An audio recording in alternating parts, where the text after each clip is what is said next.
Boa noite, gente.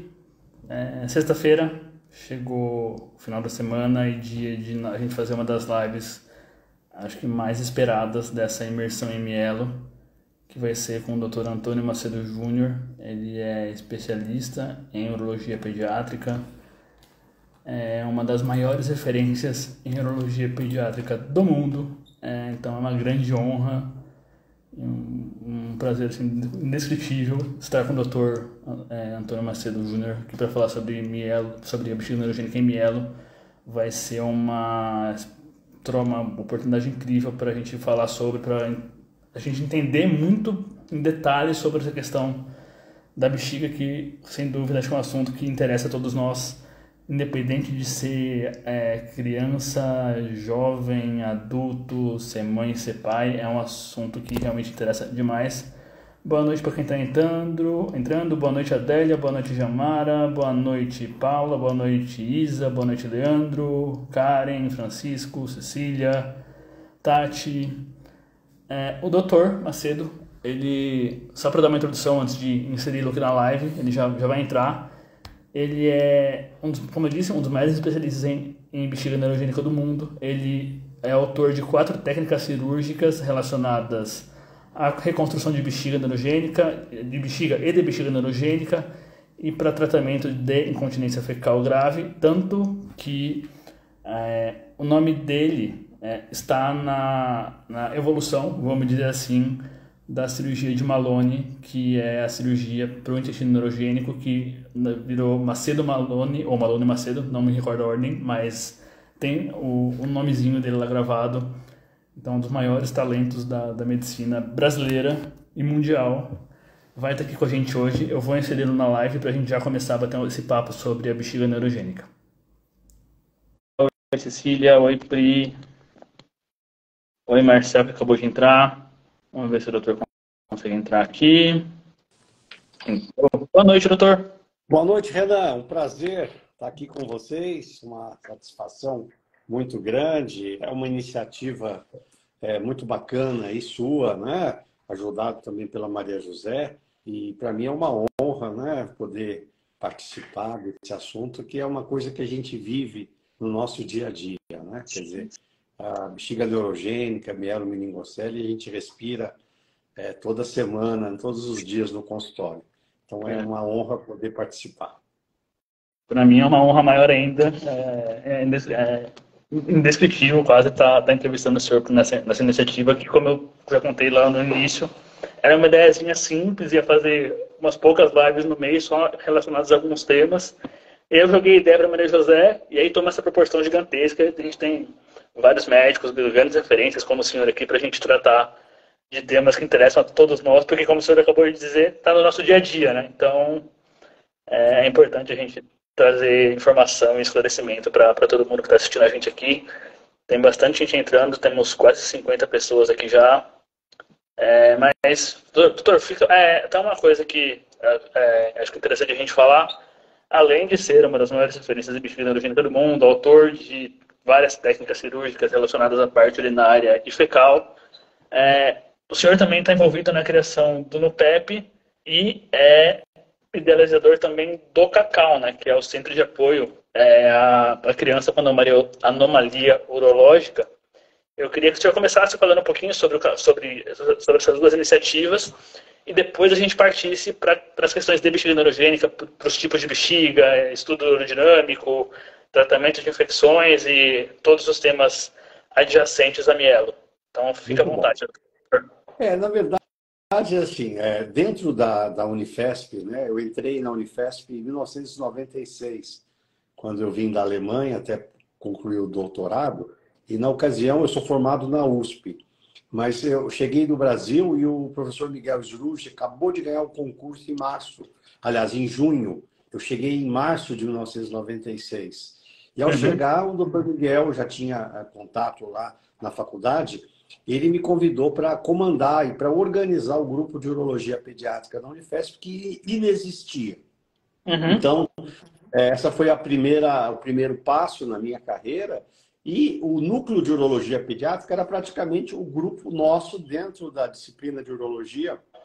E e que as pessoas que fomos formando, e aí os primeiros pós-graduandos que vieram fazer doutorado conosco, e foi criando. Aí, num dado momento, a gente, graças a Deus, começou a ter muito êxito, também no consultório, né? E aí aquela dúvida, aquela vontade de querer devolver, de alguma forma, Uhum. as coisas boas que tinham acontecido, ter dado tudo certo, ter ido para o serviço.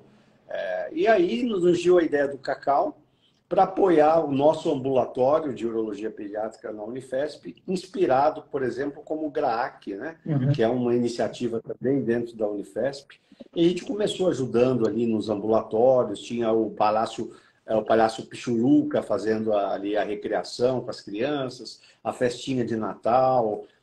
E aí a gente começou a sonhar um sonho maior de ter uma casa, de organizar-se essas iniciativas, e foi isso que a gente conseguiu, uma casa de apoio, junto com o Departamento de Pediatria da Unifesp inicialmente, depois a nossa atuação médica, né, Uhum. filantrópica, e hoje, amanhã, nós estamos indo inaugurar um ambulatório novo, conta com estudo dinâmico, ultrassom, e hoje o Cacau é uma das redes de urologia pediátrica em São Paulo pelo SUS.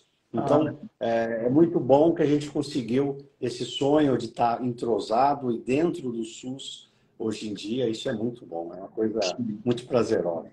sem dúvida, sem dúvida. Acho que tá, é o que você falou, de devolver tudo que vocês aprenderam e conquistaram nessa caminhada. E estar no SUS realmente é muito importante para ajudar quem precisa também, quem tem acesso ao SUS e tal. E realmente é bem importante. A Débora está perguntando aqui se o Cacau atende convênio ou só entra pelo SUS.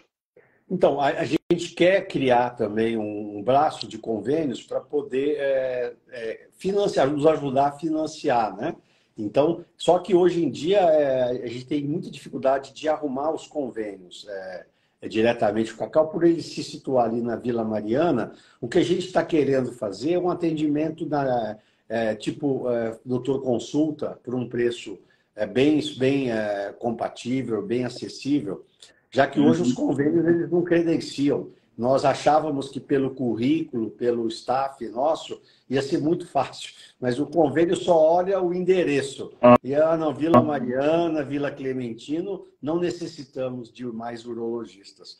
Então a gente entendi. tentou e não conseguiu, mas a gente tem esse ambulatório sim, e a gente atende. Se a gente conseguir algum convênio, assim, a gente tem interesse, porque a gente Legal. tem vários médicos também na equipe, médicos mais jovens que têm disponibilidade de tempo para atender, né? E a gente sempre, tudo que é decidido no Cacau é decidido numa reunião de casos complicados, né? Nenhum caso dentro do Cacau ele é tratado de forma aleatória. Uhum. Toda sexta-feira, hoje mesmo eu postei, por coincidência, se forem na minha rede social, toda sexta de manhã, às 7 da manhã, isso é uma tradição desde 1996, quando começamos lá na Unifesp, sexta-feira, às 7 da manhã, é o dia de reunião oficial dos casos difíceis, dos casos operados. Isso é muito bom porque os fellows, os residentes, os alunos, todos participam, né? Então, isso é uma forma de você estar ali deliberando as condutas, aprendendo com os casos difíceis e também Uhum. ensinando. Porque são nesses casos difíceis que vocês acabam mais aprendendo, né? Enfrentando os desafios Exatamente. que esses E é casos mostram. isso que realmente me motivou com o Cacau. Por quê? Uhum. Depois que você chega no consultório, né, e você tem acesso aos melhores hospitais de São Paulo, mas você pensa, puxa, mas eu fiquei bom mesmo, foi operando os casos difíceis. Os casos difíceis lá no Hospital São Paulo. Nós, por 4 anos também, foi uma experiência muito boa. Já no Cacau, tivemos à frente da ACD, 4 anos, pegamos 2 anos de pandemia, e é incrível que um hospital grande e tão tradicional como a ACD, realmente a urologia pediátrica, a urologia que se realizava lá, ela era muito assim, carente de resolutibilidade. Então, nós encontramos muitos pacientes com vesicostomias, não se faziam essas cirurgias de reconstrução, e eu até entendo, porque era um médico ou 2 médicos contratados, e quando nós fomos com uma equipe. nós somos em 7 cirurgiões, 2 fellows. Então, a gente dedicava a sexta-feira apenas a ACD. Os médicos todos trabalhávamos voluntariamente e tínhamos um valor de um contrato de um médico que nós revertíamos para o Cacau. E cada um operava uma semana. Então, são cirurgias grandes, né? Então, não era puxado. E aí é o bom de você formar um time. Né? Eu tenho um time de 7 colegas que caminham comigo na Unifesp e depois no Cacau, doutor Gilmar, doutor Sérgio, Otônio, doutora Marcela, doutor Ricardo, doutor Riberto Ligori, o outro Ricardo. Então, isso é uma das coisas que eu mais me orgulho. Se alguém me pergunta qual o seu maior orgulho na sua carreira, é o fato de eu estar com as mesmas pessoas, sonhando o mesmo sonho. Isso é bem legal mesmo. Isso é muito legal. É muito bom. Muito bom. A Até tinha uma enfermeira, que... né, a Maria José, que também está comigo há 20 anos, a Dalva, psicólogo. Então, a gente tem uma rede de apoio que é muito bacana, porque a gente consegue fazer isso com qualidade e com muito carinho também. Sim, sim. Inclusive, vale lembrar, vai ter uma live que não vai ser surpresa. Não é uma surpresa, porque eu acabei de falar, mas a Dalva vai estar numa live, vai ser a última live lá no dia 31, sobre a questão de sexualidade, socialização da dicas com mielo. E a Maria José vai estar com a gente também em 2 lives na próxima terça-feira, salvo engano, no dia 16, dia 15, falando sobre o CAT, que é outro assunto que super interessa muita gente. E na outra terça-feira, dia 22 também, falando sobre a irrigação transanal. Então, só tem gente fera aqui com a gente. É um sucesso.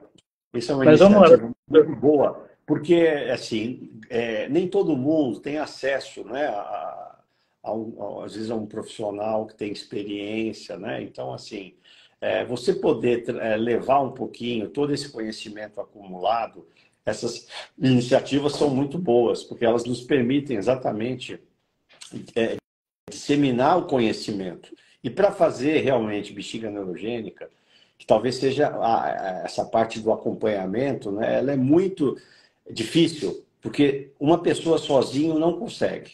Então, é muito complicado para um médico, um pediatra, um nefrologista, ou mesmo um urologista. Se ele não tiver um time, ele não vai conseguir desempenhar, porque ele precisa ter o acesso a uma equipe de diagnóstico. Então, tem que ter um urodinâmico. Se não tiver urodinâmico, está fazendo um atendimento da pré-história. Hoje não se admite você ver uma bexiga neurogênica e não ter um estudo dinâmico, que é a caixa preta. O urodinâmico, ele é exatamente a medida da pressão, que é o que estraga os rins, é o que define a questão se o paciente vai ter continência.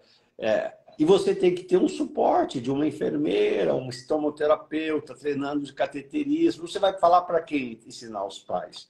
E quem que vai acolher a ansiedade de uma mãe que chega e é confrontada com isso? Exatamente. Então, assim, a gente procura, né, treinando, a gente tem um programa de treinamento de fellows. Eu treino todo ano, nós treinamos nosso grupo, o Cacau, do PEP, 2 médicos por ano. Já treinamos 39. Caramba. Ano que vem, os que entrarem vão ser os 40. A maioria deles são os chefes de urologia pediátrica nas principais universidades do Brasil. Se você for olhar no currículo dos médicos das universidades, que muitos passaram conosco, foram nossos alunos. Então, isso também é muito gratificante, porque eles levam um pouquinho do modelo nosso aqui de São Paulo para as suas instituições. Então, isso é outra coisa que é muito gratificante, a gente poder ter conseguido atingir esse objetivo.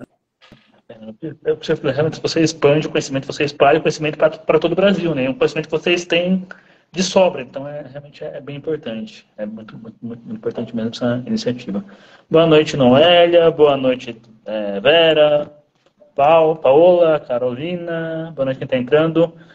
Doutor, vamos para o assunto principal da live, que é a bexiga neurogênica. Então, eu queria que o senhor começasse falando um pouquinho sobre os tipos de bexiga, que eu sei que o senhor estudou muito isso, o senhor é expert, nível muito alto nisso.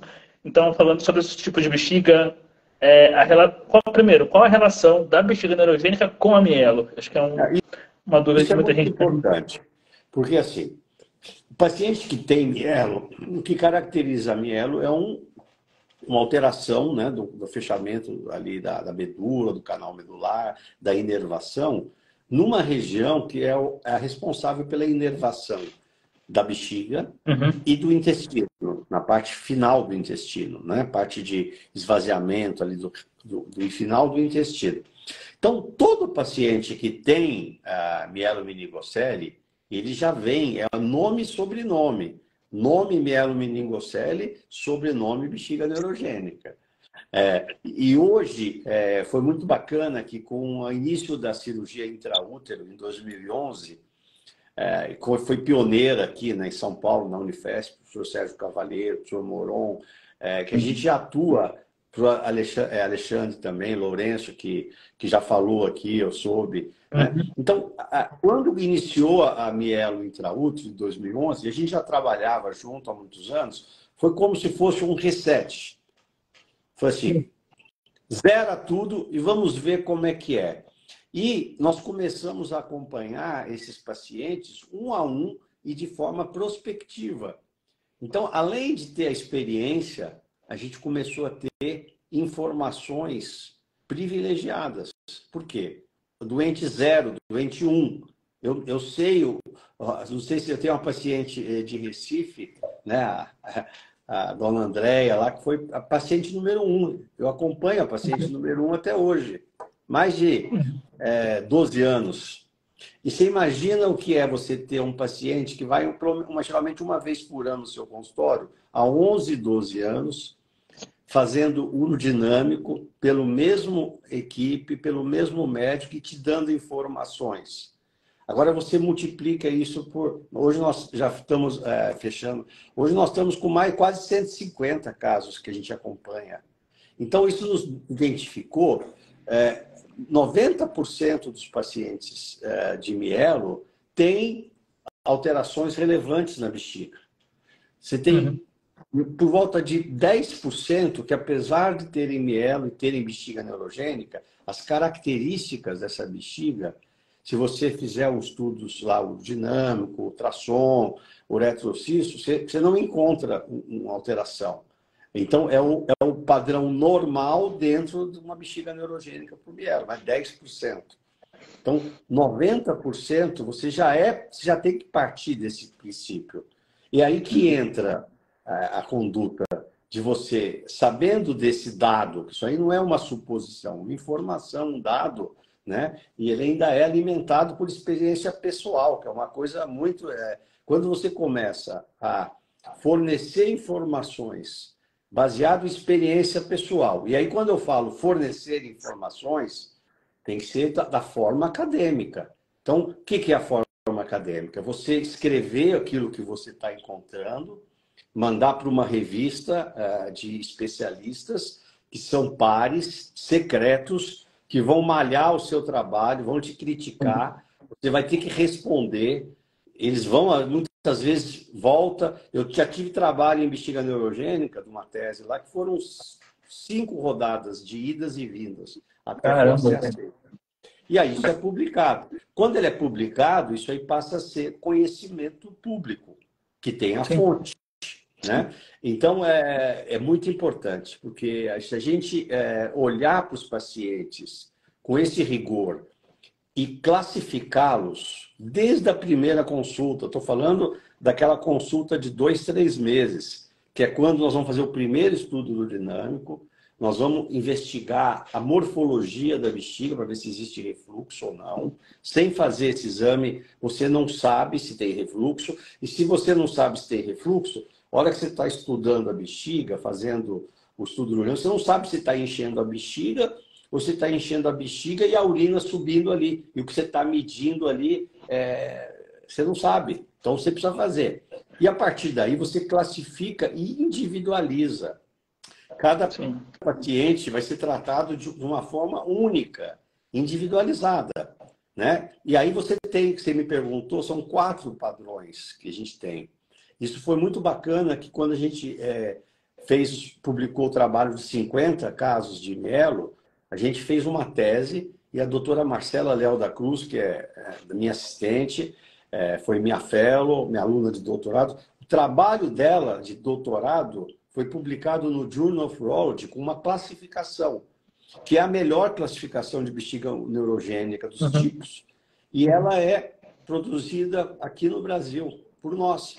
Então, é a classificação de Leal da Cruz. Então, você tem os pacientes de alto risco, que são aqueles que têm uma pressão alta, que você precisa abaixar essa pressão e precisa esvaziar, ajudar a esvaziar. Só o estudo urodinâmico permite ver isso. Não existe ultrassom dinâmico. Isso aí é uma viagem ilusória de gente que não tem experiência com mielo. Porque se eu estou falando de pressão, eu olhar num ultrassom, fazer a bexiga fazer isso aqui, ó, e falar que isso é contração, isso aí não é científico. Eu desafio me mostrar algum trabalho de literatura mostrando que você substitui um estudo urodinâmico por um ultrassom dinâmico, o que quer que seja. Ou seja, sem urodinâmico, você não tem classificação do tipo de bexiga neurogênica. E alguns pacientes precisam de remédio, outros não precisam, alguns precisam de cateterismo, outros não precisam. E o que é muito importante, você tem, então, o padrão de alto risco, que é 55% dos casos, o padrão incontinente, que é esse que você faz o estudo urodinâmico, pede para o paciente dar um suspiro um pouquinho maior, você olha a pressão ali que está dentro da bexiga e vê vazar. Ou seja, você está definindo que o esfíncter da bexiga é muito fraco. Então, esse paciente é incontinente. Você vai acompanhar, ver a pressão com que ele vai perder e vai entender exatamente que ele vai precisar de ajuda se ele mantiver. E o terceiro tipo, né, tem o normal, que eu já falei, que é menos 10%, que é por volta de 10% a 15%, é aquele da bexiga atônica. Ou seja, ela é muito flácida, ela enche, mas ela é molinha, então ela não sobe a pressão. Então essa não precisa de Retemic. Essa é só esvaziamento, porque ela não contrai. Então essa precisa só de cateterismo. Essa é 10%, 10, 15%. É minoria, né? Junto com a normal, né, é mais ou menos uns 25%. Então, 75% a 80% dos pacientes com bexiga neurogênica ou vão ter aquela forma gravíssima de alto risco, que se não tratada, vai colocar risco de deterioração do rim, infecção. São aquelas pacientes que estão toda hora no pronto-socorro com infecção urinária, etc. Tá? Ou elas vão ser incontinentes, não vão ter esse histórico de infecção, elas quase não têm infecção. Por quê? Porque a perda é muito fácil. Só que os anos vão passando e eu uso a idade de 5 anos. Eu até falo, brinco com meus pacientes. Às vezes chega uma paciente que eu vi lá atrás, essa semana mesmo veio uma paciente que foi uma ou duas vezes, parou de ir. Aí a criança chega agora com 5 anos, 5 anos e meio, padrão incontinente. Aí eu falo, quem trouxe vocês aqui foi o filho, não foi vocês que vieram. Por quê? Porque aí começa a pressão social pela continência. E aí o paciente, a partir de 5 anos, se ele tiver uma pressão de perda esfincteriana baixa, você pode fazer o que quiser. Você pode dar botox, dar Retemic. O esfíncter é frágil. Então não adianta. É igual uma torneira que aquela mangueirinha ali, ela tá quebrada. Você tem que criar primeiro uma resistência. Se você tiver essa fraqueza esfincteriana, o que faz a bexiga crescer é a hora que a bexiga está estufando, né? Ela está e o que acontece? Ela não cresce, a bexiga é pequena. Então, com 5 anos, eu falo para a mãe, olha, a partir de agora, a situação é essa. Você tem a sua filha incontinente, não tem perspectiva de melhora, porque o esfíncter é aberto. Ela não tem resistência. Sem cirurgia não resolve. Só que essa é uma decisão pactuada. Entendeu? Sim. Tem família que é prática. Eu não quero que o meu filho ou minha filha sofram bullying. E o que é pior, quem tem esse problema, da onde que você falou lá, da onde que um urologista começa a falar sobre incontinência e constipação, né? Intestinal. Uhum. Deveria ser um proctologista. Porque o problema quem vive somos nós. E não adianta eu resolver o problema urinário e deixar o paciente usando fralda pelo intestino. E foi aí que o Malone, ele desenvolveu, é um médico, ele é irlandês, mas ele trabalha na Inglaterra, já está aposentado, é um grande amigo meu. Ele desenvolveu a cirurgia de Malone, que é pegar aqui do lado o apêndice e colocar ele aqui na barriguinha e fazer as lavagens anterógradas. Qual é a vantagem da lavagem anterógrada? Da lavagem do cone-enema. Cone-enema é muito bom para criancinha pequena, que a mamãezinha vai lá e faz. Na medida que a criança vai crescendo, precisa ter autonomia. É difícil fazer sozinho, independente. Então, assim, acaba não fazendo. Então, é aí que você, quando você vai resolver o problema da incontinência urinária, você deve reconhecer também o problema da incontinência fecal.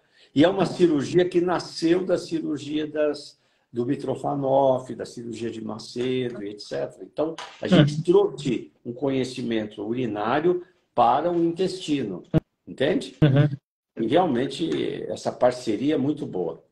É que uma coisa relacionada com a outra, né? Como o senhor falou, não adianta você só resolver a questão da bexiga se a incontinência fecal continua. Porque você não vai livrar essa criança da fralda, que muito provavelmente a queixa dela de agora e provavelmente vai se intensificar dali em diante, né? Porque quanto mais velha vai ficando, mais tem o risco de sofrer bullying na escola, por exemplo. Então, realmente, é bem importante ter essa percepção de que não adianta resolver um problema só, né?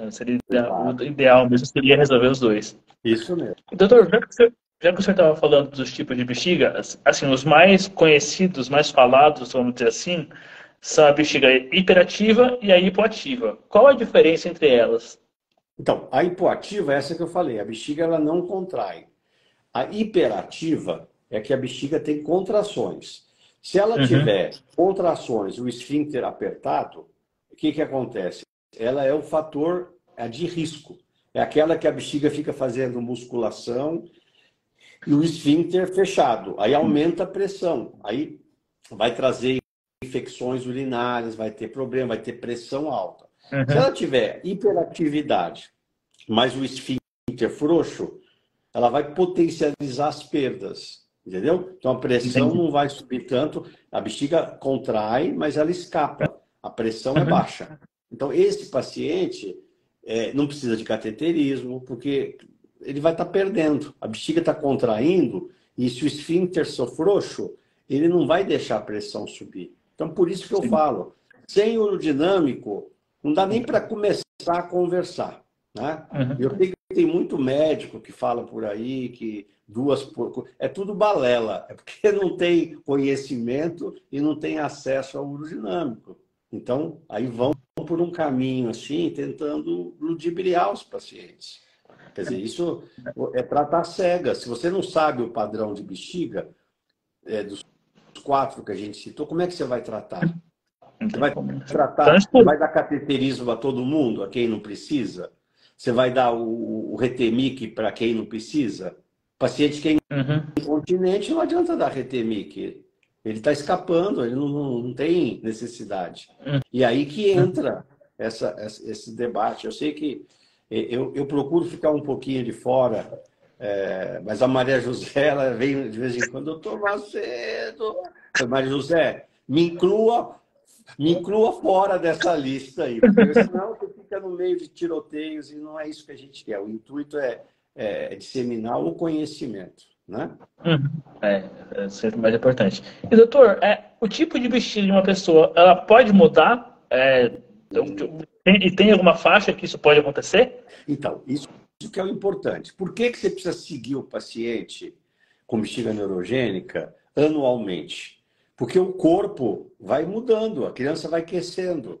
Às vezes o padrão que estava ajustado para uma quantidade de xixi que ela produzia, ela cresce, a bexiga já descompensa. O esfíncter muda o padrão, a bexiga muda o padrão. Se você não acompanha esse paciente anualmente, Você vai ter mudanças e você vai ter escapes. Quando que eu acho que a coisa estabiliza? Quando a criança chega na idade adulta. Por quê? Porque aí a bexiga já tem o seu tamanho, a criança já tem o seu volume de sangue, a quantidade de urina que ela produz, ela já está equilibrada. Então, quando os pacientes chegam por 15, 16 anos, estabiliza até a idade Uhum. adulta.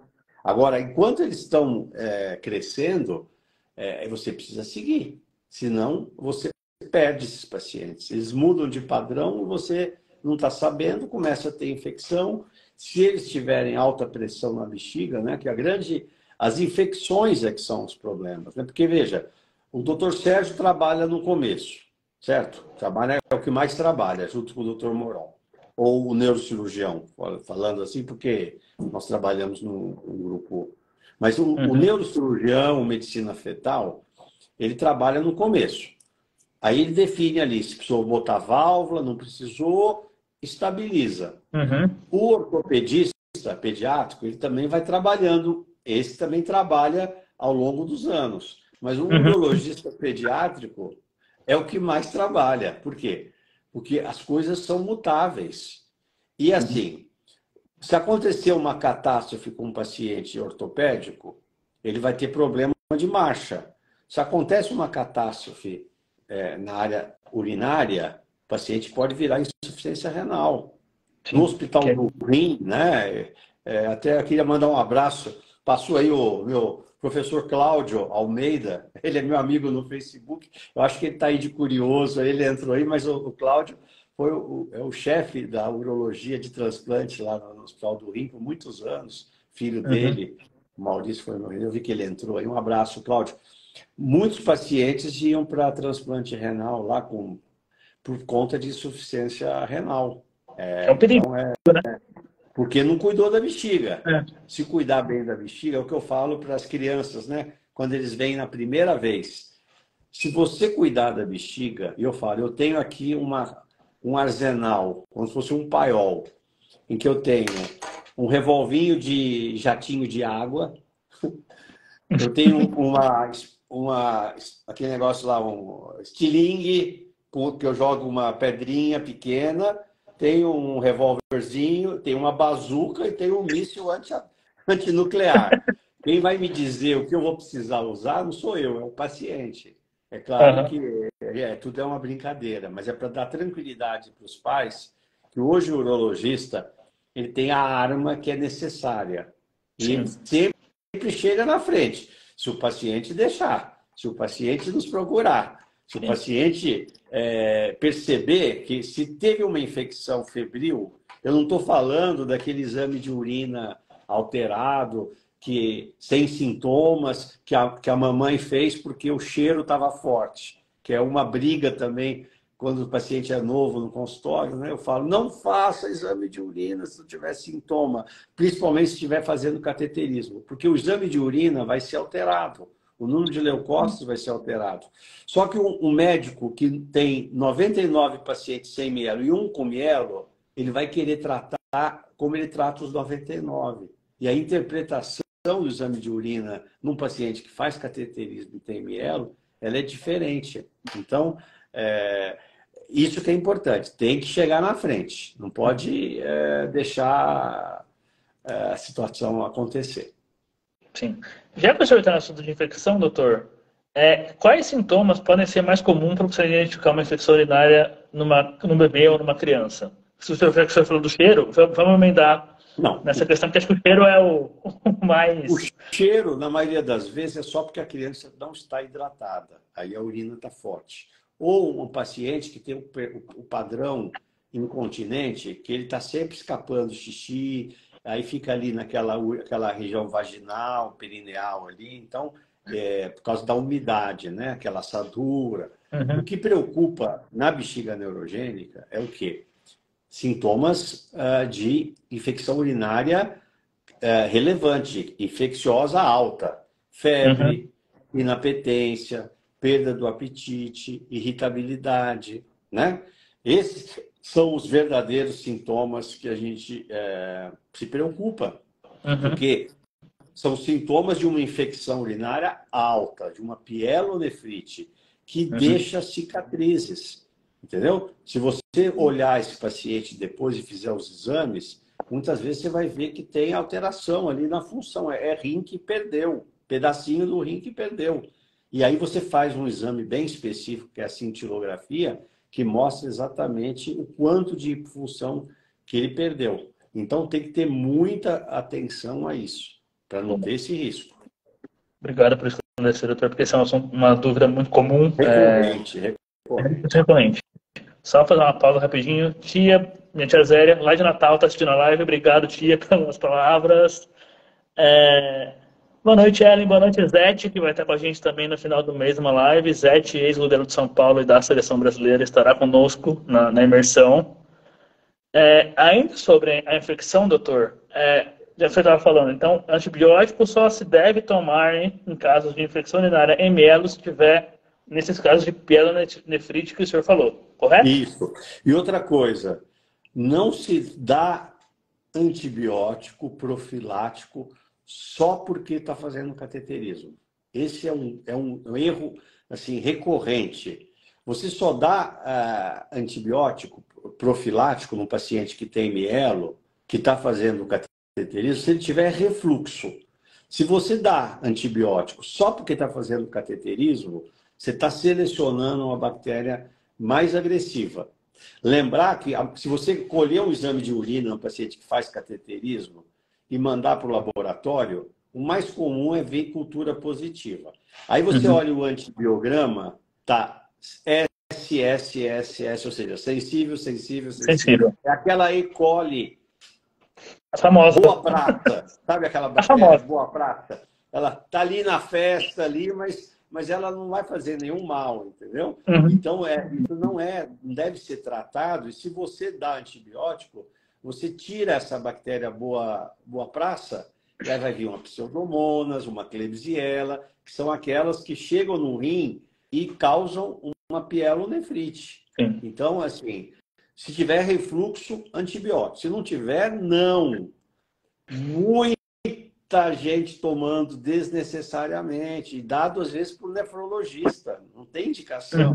É a falta da vivência do dia a dia. Entendeu? Não dá para... Porque é muito fácil assim, você falar para uma mãe, não, vamos dar, porque protege. Mas não é, a ciência não é assim. A ciência é baseada em informações, em pesquisa, sabe? Não pode ser aleatória. Entendi. Uma outra pergunta que tinha aqui, quando e até que idade uma criança com mielo, quer dizer, se deve fazer antibiótico ou profilaxia, quando e até que idade isso pode ser indicado? Não, a questão não é a idade. Ou não é indicado? A questão é o refluxo. O refluxo, geralmente na bexiga neurogênica, o refluxo ele é secundário à bexiga. Então, você parte da princípio, como eu falo, é tudo bexiga neurogênica. Você sempre parte do princípio que o paciente que tem refluxo e tem bexiga neurogênica, o refluxo está tendo porque a bexiga está em alta pressão, ela é descompensada. Se você equilibrou isso e o refluxo persiste, é porque caiu um raio, 2 raios no mesmo lugar. Porque o refluxo primário é a principal causa de infecção urinária, mas isso é da formação da bexiga, do ureter, entendeu? É uma doença anatômica, que é uma outra doença que nós, urologistas pediátricos, cuidamos. Mas ali é porque foi coexistência de 2 doenças ao mesmo tempo. Entende? Entendi.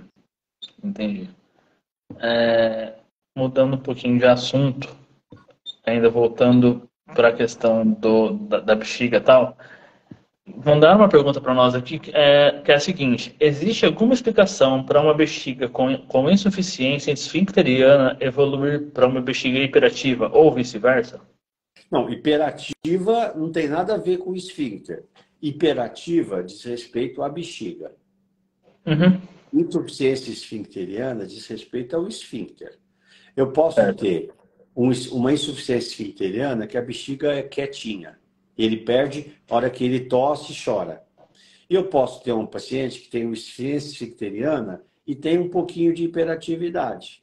entendeu? Uhum. Ou seja, ela tem contrações. O que ela deve estar dizendo é o seguinte: a gente, na classificação de Leal da Cruz, você define insuficiência esfincteriana quando a pressão de perda é abaixo de 40 centímetros de água. Acima de 40 centímetros de água é quando essa pressão já começa a impactar no rim. Uhum. Então, se eu tiver um paciente que tinha pequenininho, uma insuficiência esfincteriana, perdendo com 35, e depois ela cresce, aí passa para 45, isso aí mudou a classificação da bexiga. Mas é uma variação sutil, porque nós já fizemos trabalhos e publicações que os pacientes que começam a sua vida com uma pressão de perda abaixo de 30 centímetros de água, 20, eu já tenho segmento de pacientes com 8 anos mostrando que não vai subir. Ele não muda tanto o padrão esfincteriano. Entende? Entendi. Então isso aí é uma pergunta assim, já um pouco técnica demais para o especialista. Um pouco ampla demais, realmente. E voltando para a parte dos tratamentos possíveis de bexiga e tal, doutor, queria que o senhor falasse um pouquinho sobre as diferenças entre o Retemic, o Carduran e um que chama Duomo. Não sei se o Retemic é o Duomo ou se são diferentes. Queria que o senhor falasse um pouquinho sobre esses medicamentos e como eles podem, como a desagem na bexiga no tratamento de bexiga neurogênica. Você tem aí o Retemic, ele é o anticolinérgico. Ele inibe essas contrações. Então, o Retemic, você tem, é o mais eficiente na criança, o mais barato, mas no adulto ele dá um pouco de secura na boca.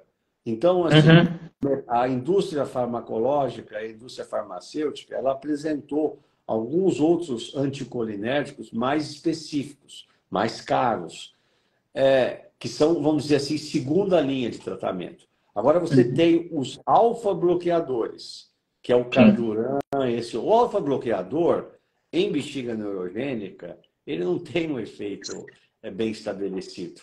Entendeu? Então, eu sei que muita gente usa. Teoricamente, esses remédios eles têm um efeito na próstata. Então, é um remédio muito usado em próstata, porque ele relaxa ali o esfíncter, o tônus do músculo liso da próstata, mas ele tem um efeito num paciente neurogênico, a bexiga, praticamente irrelevante. E carece de publicações específicas demonstrando. Então, é aquele tipo de caso de uso corrente que você não tem uma boa prova científica. E aí, é aquele negócio, você ouviu a história em algum lugar, em alguma reunião de médicos, alguém que gosta, aí a pessoa que estava lá começa a prescrever, sabe? Não tem um efeito prático. O que você tem aí remédio para melhorar esfíncter não existe.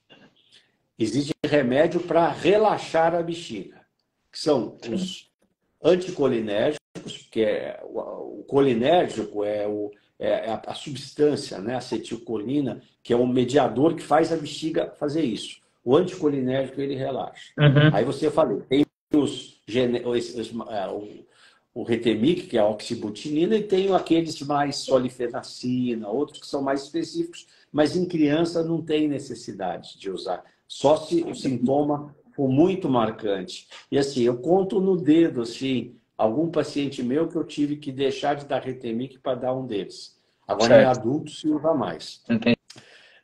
Agora, você tem, por exemplo, alternativas ao Retemic, se ele não funciona, você pode usar o Botox, também é outro canto da sereia. Vamos dar Botox. O Botox, você injeta ali, ele paralisa o músculo. Então, é um efeito análogo do Retemic. Só que, assim, é uma cirurgia e ele vai ter uma duração de 4, 5 meses. E o efeito que você tem no Botox nunca é um efeito tão forte como a ampliação vesical. Então, muita gente que fica fazendo Botox porque não tem experiência em resolver o problema. Ou quer fazer aquilo que é fácil, porque, como eu falei, fazer reconstrução de bexiga precisa ter equipe. Porque se todo mundo foge desses procedimentos, porque dá trabalho. Quando a gente tem uma complicação, às vezes a Maria José que está aí, né? Graças a Deus isso é a raridade. Eu tenho 1 ou 2 por ano, cada 2 anos, assim, mas aí a gente fica com o paciente ali casado uns 30, 40 dias, entende? Aham. Felizmente, quase 100% você fica ali 4, 5 dias internados, entendeu? Boa. Mas assim, então é isso. E eu estou vendo uma pergunta aí que passou agora, vesicostomia. Vesicostomia é o que a gente mais via lá na ACD. O que é a vesicostomia? É o paciente que falhou o Retemic, não vai, você está tendo infecção, é um candidato à ampliação. Ou, se ele não tiver, ele vai propor o Botox, vai ter que fazer. Quer dizer, é um passo depois do tratamento medicamentoso. Uhum. É igual à ampliação. Se for uma criança muito pequenininha, abaixo de 3 anos, não dá para fazer ampliação, usar o intestino. Então, aí está bem indicada a vesicostomia.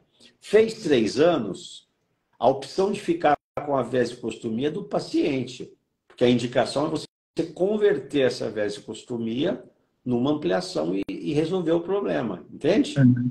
Agora, como ela é muito eficiente em tirar a infecção, porque você deixa a bexiga em stand-by, deixa de ser bexiga, ela passa a ser uma área de passagem, entende? Então, muitos pacientes acabam ficando com vesicostomia a vida inteira, fica até a adolescência, mas usando fralda, entendeu? Uhum. Então, isso Entendi. também é uma coisa, infelizmente, é uma limitação por não dar esse passo a mais. Sim. Vesicostomia, então, em resumo, só tem sentido se a bexiga for muito hostil e você não conseguiu segurar essa bexiga com cateterismo e Retemic. Então, o próximo passo, Certo. faz a vesicostomia, dá um descanso. Aí, quando a Uhum. criança cresceu, aí você converte ela numa bexiga ampliada. Tem outra indicação boa da vesicostomia. Pacientes que têm bexiga neurogênica e aquelas síndromes muito complexas, que Sim. depende de cuidador, que às vezes mora em hospital, que você... Cateterismo é autocateterismo. Se você Uhum. depender de uma pessoa a vida inteira para fazer o seu cateterismo, você vai colocar em risco esse paciente. Aí é melhor É. você fazer uma vesicostomia. Então, essa é a boa indicação da vesicostomia. Tá? Pacientes neurológicos que não têm condição realmente de vida independente. Sim, sim. Bem, eu já até emendou uma pergunta que ia vindo para frente, mas já está respondida, que era essa questão da vasectomia e tal. Voltando para a questão da oxybutynin, doutor, existe alguma diferença entre tomar e injetar na bexiga? Injetar é outra coisa absolutamente acientífica. Tá. Tá? Então, realmente. Tá, tá. Não existe um medicamento padronizado, não existe uma coisa, não existe trabalhos com isso, sabe? Uhum, Aquelas coisas assim que eu fico até meio assim espantado. Não existe. Se fosse uma alternativa, você concorda? uhum. Falou-se tanto, né, de negacionismo. Você teria que ter trabalhos, você teria que ter liberação na Anvisa, você teria que ter um Sim, remédio. Por que não tem? Entendeu? Porque isso não é científico. sim. Bom, bom. Tá explicado uma dúvida que pintou aqui então. Então, tomem, não injetem. Resumindo, é isso. Uma pessoa que é mielo, ela já é adulta, ela mandou uma pergunta para a gente perguntando se existe alguma contraindicação de Retemic em pacientes hipertensos. O senhor sabe dizer? Não, o anticolinérgico ele tem uma ação de vasodilatação. Então, por isso que as mães falam que quando começa a usar, fica com a carinha vermelha, dilata. Para o Uhum, hipertenso, isso é uma vantagem, porque ele relaxa também o tônus dos vasos. Então, ele é um hipotensor. Só que uhum, Aí o médico que cuida da pressão, ele às vezes tem um tipo de tratamento, equilíbrio, entendeu? Uhum. Mas assim, em tese, não teria, porque o efeito dele não é para piorar a hipertensão, é para melhorar. Só que esse remédio não é tão eficiente para tratar a hipertensão, porque ele é mais Uhum. seletivo para relaxar a bexiga, a musculatura, entendeu? Da bexiga. Por isso que ele é usado mais em bexiga neurogênica. Entendi. Entendi. Obrigado, doutor. Já que eu toquei no assunto de uma pessoa adulta, vamos para outro caso de pessoa adulta. Uma pessoa que tem 32 Ó, anos é pessoa adulta, já que você tocou nesse caso, paciente que tem bexiga neurogênica, mielo, tá? Eu sou urologista de formação. Primeiro eu fiz urologia adulto, próstata, tudo aí. Depois eu fui fazer urologia pediátrica. Isso é muito importante. Porque quando você me perguntam muitas vezes quando que eu vou parar de cuidar dos meus pacientes com bexiga neurogênica, a resposta é nunca. Porque Sim, o problema é a doença, não é a faixa etária. É sim, claro que um urologista pediátrico que veio da cirurgia pediátrica, muitas vezes ele não se sente à vontade, entendeu? E é uma opção dele não cuidar. sim. Porque o conhecimento que você usa na criança é o mesmo que você usa no adulto.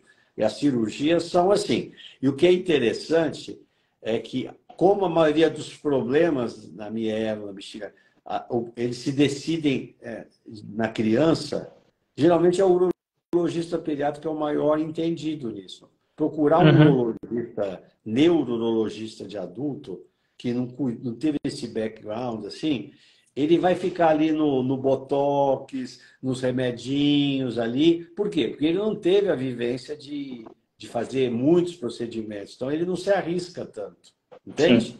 Ele não teve a entendi. formação. Então, ele vai ficar nessa neurologia de botox, de remedinho, e não resolve o problema. Porque, assim, Certo. hoje eu sou muito pragmático, que é tanto paciente que assim, você não pode assim, ficar enganando os pacientes. Né? Uhum. Quando eu tenho um paciente que tem uma insuficiência esfincteriana grave, tá? Para fechar ali, você tem algumas alternativas. Ou você faz uma plástica na cola da bexiga para fazer uma válvula, ou você faz um sling, que é dar um laço, como se fosse um laço na uretra, que em homem não funciona, na mulher funciona um pouquinho melhor. Mas eu estou falando de procedimentos que eles dão certo em 50% dos casos. Então, Uhum. você vai fazer uma cirurgia grande, uma ampliação, vai mexer com o intestino, e vai fazer um procedimento que é caro ou coroa. E você tem um procedimento, já que você vai trazer o cateterismo para a barriguinha, de você fechar o colo da bexiga. Uhum. Se você separar a bexiga da uretra e fechar, tá? Que é uma coisa que muda um pouquinho a fisiologia, mas na medida que o paciente está cateterizando por cima, você já mudou. Você, 95% de sucesso de deixar o paciente seco. Entende? Uhum. Então, Entendido.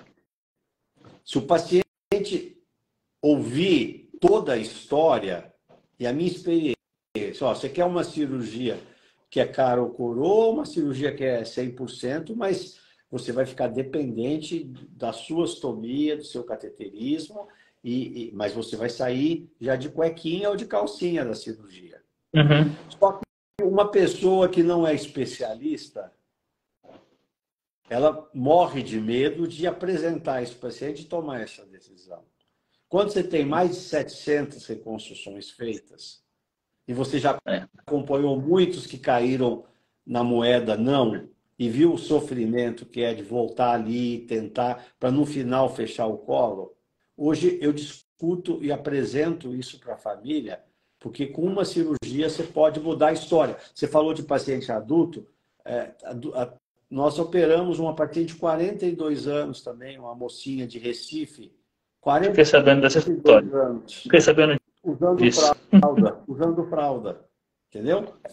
Falta de informação, uma família que tinha condições, Uhum. porque os colegas, às vezes, que não são muito afeitos, eles às vezes não querem avançar, mas eles também não encaminham para quem faz isso de rotina. E falam para o Sim. paciente que o paciente que ele tem que se conformar com essa situação, que não tem nada, a medicina não provocou, e não leva o paciente para uma solução. Então, hoje, só usa a fralda quem não teve acesso a essa oportunidade de tratar. Tá? Hoje, isso é assim. Eu sei que o sistema público é complexo, a nossa luta é para ampliar. Eu sei que em convênio os médicos são super mal remunerados, eles não vão indicar uma cirurgia dessa, porque às vezes o que eles ganham, assim, uma cirurgia extensa como essa, sabe? Uhum. É menos do que sabe? Eles não vão avançar porque é muito trabalho para uma remuneração que não é digna. Então, o que Sim. acontece? Então, infelizmente, mas assim, o nosso papel é mostrar um pouquinho de conhecimento. Eu sei que não é todo mundo que tem acesso, por exemplo, aos médicos que você está trazendo aqui, né? Mas assim, a minha É. parte eu tenho que fazer. A gente fez mais de 100 cirurgias na CD, a gente está Aham. tentando fazer o Cacau se transformar num serviço dentro do SUS. Também me perguntam, mas doutor, como é que eu posso entrar lá? É só entrar via rede SUS, entendeu? E hoje a gente ainda não conseguiu no Cacau da prefeitura um hospital para a gente operar. Esse é para isso que Uhum. nós estamos trabalhando agora, para Uhum. conseguir também operar pelo SUS, como a gente fazia na época que a gente estava na CD. Uhum. Legal. A gente estava falando sobre o CAT, doutor. Não, você está falando sobre algum outro assunto que eu tinha visto uma pergunta que eu perdi, mas vamos na ordem aqui para a gente não ficar indo e voltando. Então, sobre o cateterismo intermitente limpo, quando se deve. A gente vai ter uma live com a Maria José sobre isso, mas já adiantando, quando se deve começar o CAT numa criança com bexiga neurogênica? Porque eu lembro que na minha época, lá, quando eu brinco, quando tudo era mato, lá nos anos 90, lá atrás, se começava muito mais tardiamente do que hoje, né? Eu comecei, por Na verdade, exemplo. assim, hoje o conhecimento, eu falei, quem indica o cateterismo não é a idade, é o tipo de bexiga neurogênica, é a classificação. Então, hoje, assim, todo paciente que tem bexiga neurogênica, tem mielo, tem que ter uma consulta com um neurologista pediátrico que sabe o que está falando nos primeiros meses. Uhum, Tem que receber um estudo do dinâmico com 2 ou 3 meses para classificar.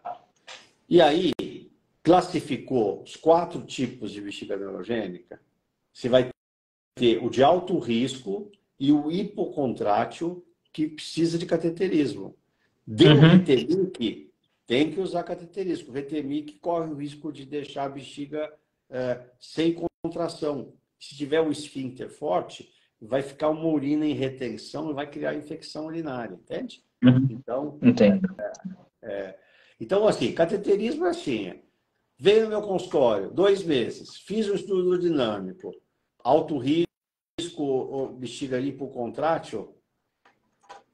Maria José está terminando ali, eu estou fazendo o relatório do estudo dinâmico. Eu falo assim, Maria José, me espera um pouquinho ali fora. Aí eu explico para a família, já passa com a Maria José para ensinar o treinamento. Uhum. É assim que Até... é. Agora, veja, você coloca na situação de você estar cuidando de mielo e você não tem uma estrutura. Você não tem uma pessoa que vai treinar, que vai ensinar, que vai acolher a ansiedade dos pais. Aí vai para uma enfermeira genérica que vai falar que o cateterismo tem que usar luva. Você Uhum. imagina uma mamãezinha com 2, 3 meses, uma criancinha de 2, 3 meses ali, já sai tudo com os olhinhos marejados. Eu falo, calma. Quando só voltar aqui com 1 mês, só vai ver que isso aí fazer cateterismo dá menos trabalho do que eu fazer minha barba de manhã. Às vezes eu me corto, se eu tenho uma espinha aqui. E aí, depois do mês, elas vêm felizes, entendeu? É assim que a vida é. O CAT ele assusta muito no começo, né? Porque é tudo novo, é muita Tudo informação. novo, tudo Mas no novo. fim não é difícil, né? No Não, fim é uma coisa simples. Quando você pega o jeito, é simples. ele bem indicado, porque também, é o que eu falei, quem não faz a conduta coerente, reta, certa, indica cateterismo em todo mundo e depois vai ver o que acontece. Uhum. É o que eu Uhum. falo, é a urologia pediátrica de olhos vendados, Sim. entendeu? Indica em quem não precisa, não sabe se precisa dar remédio ou não precisa, se quer proteger todo mundo, dá em remédio em quem não precisa, Retemic, se não quer, não dá em quem precisa, vai ter pielonefrite, ou seja, não sabe o padrão da bexiga. Vai no escuro, né? Como o senhor estava falando. Dá um tiro totalmente no escuro e vai tentando ver o que dá. Exatamente, exatamente. Aproveitar uma pergunta da Monique aqui, ela pergunta, primeiro, como chegar no senhor, onde o senhor atende e se onde o senhor atende, inclusive no Cacau, se faz urodinâmico em bebê, como que chega nesse procedimento com o senhor, como faz e tal. Vamos aproveitar a pergunta para já tirar essa dúvida. Como que chega no senhor e como fazer urodinâmico? Eu coloco o meu nome no Google, sai o endereço e o telefone do meu consultório. Isso é fácil. Agora, no Cacau, como eu falei, a gente tem uma equipe, conseguimos agora pelo SUS, tanto para estudo dinâmico para consulta. Só que para chegar lá pelo SUS, segue o trâmite da prefeitura. Posto de saúde encaminha para coisa, e a gente é uma das instituições ali que está habilitada. Entende? Então, agora o grande problema hoje é o seguinte, cirurgias a gente ainda não tem condições de fazer. Então, agora, como você me perguntou já, né? O Cacau não tem convênios, entendeu? Então, mas tem uma política para quem tiver condições de pagar, né? A gente tem uma política igual a do doutor consulta, tanto para ultrassom, para estudo dinâmico e para a consulta. Não sou eu que vou atender, mas são os médicos mais jovens da equipe, mas todo caso que tiver que tomar uma decisão, isso é discutido no nosso fórum de casos de decisões complexas. Então, eu tenho, vamos dizer assim, junto com os outros da equipe, a paternidade, a certificação ISO 9000 lá de que a conduta vai estar certa, vamos dizer assim. Certo. Então está respondido aí para você, Monique. Para quem está perguntando também, vi que chegaram algumas perguntas sobre isso depois, mas está aí respondido. Então, uma outra pergunta ainda sobre o CAT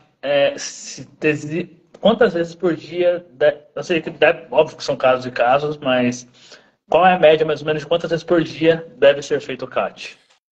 Cateterismo, isso também é outra pergunta. Assim, cateterismo, 4 em 4 horas. Doutor, mas a pressão tal. Daria para fazer de 2 em 2 horas para não pegar a elevação da pressão? Não. Cateterismo é para esvaziar a bexiga no período de 4 horas. Se você precisar abaixar a pressão com cateterismo, com intervalo de 2 horas, não é um bom método. Então, cateterismo 4 em 4 horas. Certo. Agora, tem que ter... Não adianta fazer... Às vezes chegam pacientes lá fazendo cateterismo, isso eu vejo direto. E o padrão é de incontinência.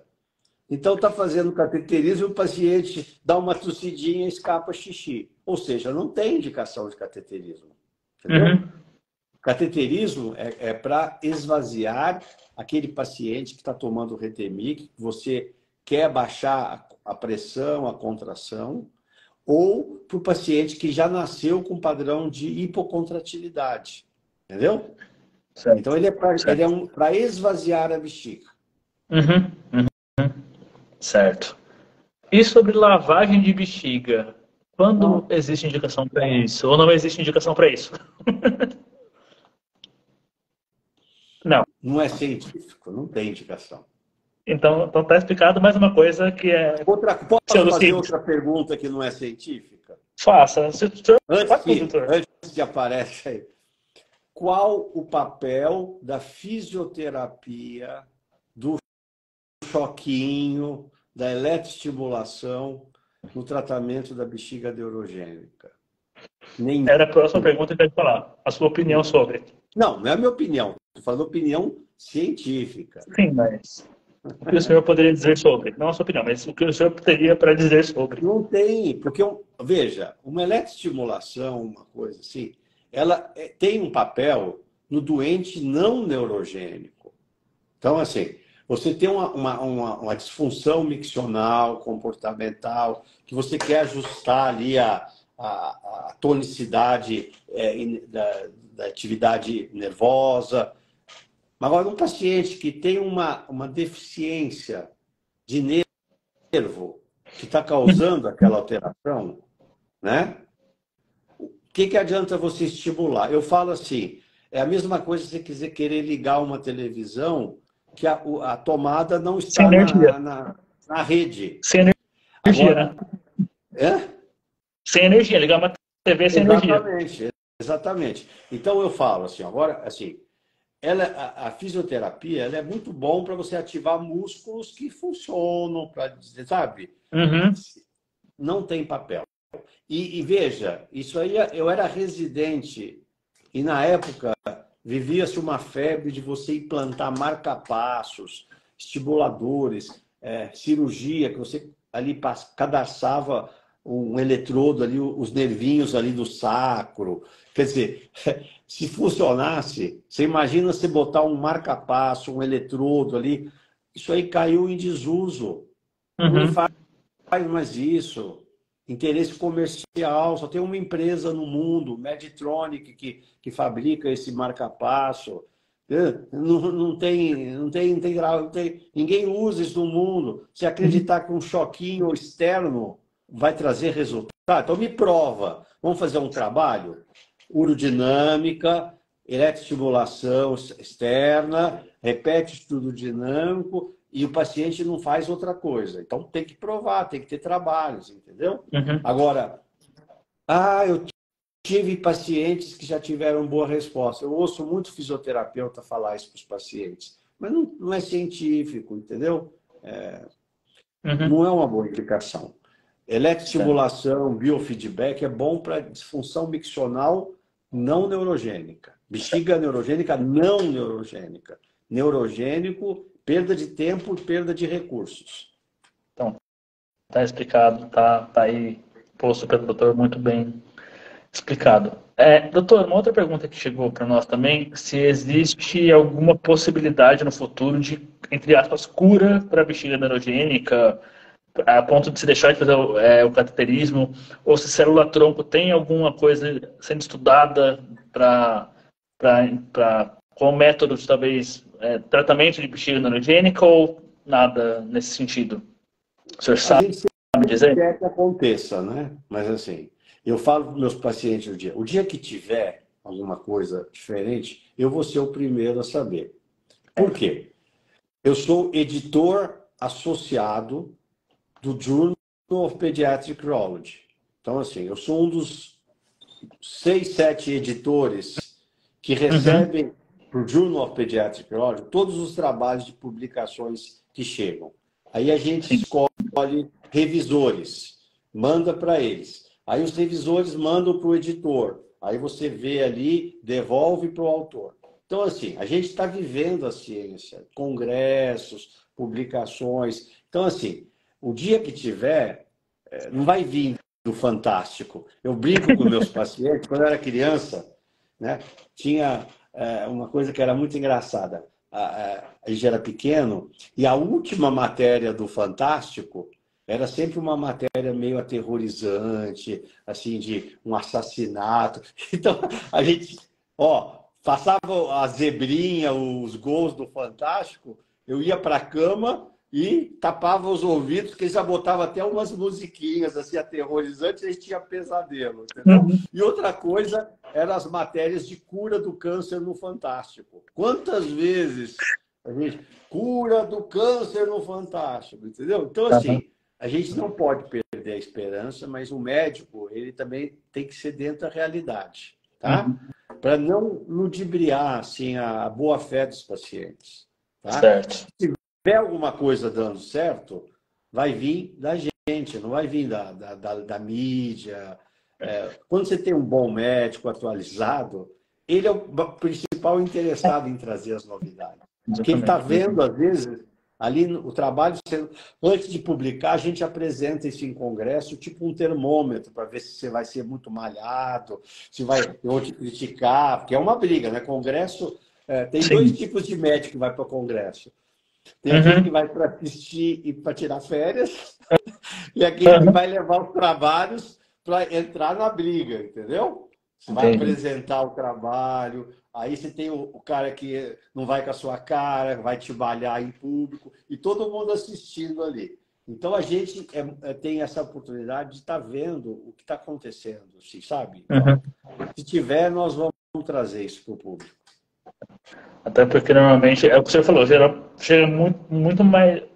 Ainda mais nessas coisas mais específicas, tipo mielo, essas coisas assim, é difícil chegar na mídia, né? Então, realmente, isso chega primeiro para a ciência. E a partir dos Exatamente. médicos, isso se distribui, né? É raro se você ver uma. Você vê, foi o que aconteceu com a mielo intraútero. Né? Uhum. Primeiro chegou na ciência, começou a fazer, depois que começou a consolidar, aí chegou na mídia. Negócio É, espetacular, operando a criança. Mas assim, isso está sendo pesquisado desde lá é atrás. muito tempo. Teve a publicação, teve o trabalho, aí tem o porquê que deu certo, né? Porque os trabalhos mostraram, trabalhos sérios, comparando, um grupo fez a cirurgia, outro fez pós-natal, olhou, tudo sendo seguido, entendeu? Assim que a ciência caminha. Sim, sim. Aproveitando uma pergunta que eu acabei de ver que chegou aqui, doutor, me explique como você pode melhorar escapes urinários numa criança já de perto dos 9, 10 anos? Pergunta de milhões, né? A Na pergunta de verdade, hoje. veja, escape urinário, é o que eu falei. Estudo dinâmico. Está escapando por quê? Porque o esfíncter é frouxo e não tem força? Tá. Qual é a pressão de perda? 30, 40, 50? Com esse número, olha, tem que fazer isso. Uhum, Agora, está escapando porque está tendo contrações de alta amplitude, que está pegando o esfíncter, mesmo e a pressão de perda é alta. Opa, esse é outra. Tem que relaxar essa bexiga para não deixar ela tão hiperativa. Porque essa pressão está escapando, mas pode estar pressionando o rim. Então, uhum, assim, as coisas não são assim, escapando.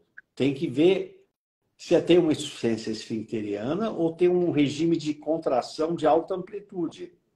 E uhum. aí é o tratamento específico para o padrão, para a categoria. Por isso que eu falo, Sim. está escapando? Estuda o dinâmico e vai ouvir um médico que tem experiência. Se ficar aleatoriamente Sim. assim, é um escape, ele só tem um escape, melhora quando crescer. Não, mas melhora o quê? Vamos ver a pressão de perda, vamos ver qual é a força que esse esfíncter tem, vamos ver se essa bexiga ele está escapando porque está transbordando, igual um balde cheio, que o problema é Uhum. que não está tendo esvaziada. Então, você tem que ver o paciente por dentro, abrir a caixa preta. Tem que... Você falou individualizar, né? Pra ele. Individualizar. Isso aí você falou individualizar, é muito legal também. Né? Porque quando começou a tal da cirurgia intraútero, aí teve as mães que foram as pioneiras, né? Aí começou o grupo Vencendo a Mielo, né? E aí, algumas mães ficaram tão assim, populares que elas estavam igual médicas, entendeu? Elas dizendo para as outras o que tinha que fazer, né?